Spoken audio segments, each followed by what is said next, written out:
এটাকে মিছিল বলবো না, এটা বলবো জনসমুদ্র। এই জনসমুদ্র যত রাস্তায় নামবে তত আস্তে আস্তে সিপিএম, কংগ্রেস, বিজেপি ঘরের মধ্যে ঢুকে যাবে।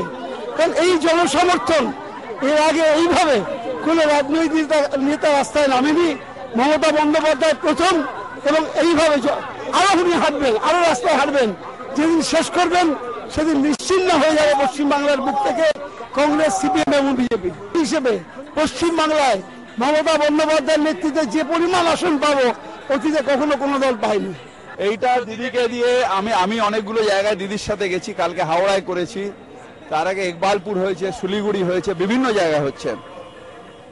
মানুষের জনপ্লাবন, মানুষ দিদিকে দেখে উন্মাদ হয়ে যাচ্ছে। বলছেন মমতাদি তৈরি হয়ে থাকুন, 19 তারিখের রেজাল্টের পরে সরকার গড়তে তৈরি হয়ে থাকুন। এবার বিপুল সিট নিয়ে আপনি আসছেন, বাংলার সম্পূর্ণ ক্ষমতা আপনার হাতে আসছে, বাংলাকে আরো এগিয়ে নিয়ে যান। মানুষ রাস্তার ধারে দাঁড়িয়ে তাইটা বলছে। এসবের কোনো এফেক্ট নেই, এসব বিরোধীদের চক্রান্ত প্রত্যেকবারই করে। সারদা করার পরে 34টা সিট এসেছিল, মনে ভুলে যাবেন না। ওই রকম আরো এবার 250-র ওপরে সিট হবে। সুতরাং বিরোধীরা যত লাফাচ্ছে, এই 4 তারিখ অব্দি লাফাবে, তারপর ধুলিস্যাৎ হয়ে যাবে। আপনার প্রশ্নের মধ্যেই আপনি উত্তর দিয়ে দিয়েছেন। মানুষের জনজোয়ার, জনসমুদ্র বলতে যা বোঝায় সেটা আজকে প্রতিফলিত হয়েছে।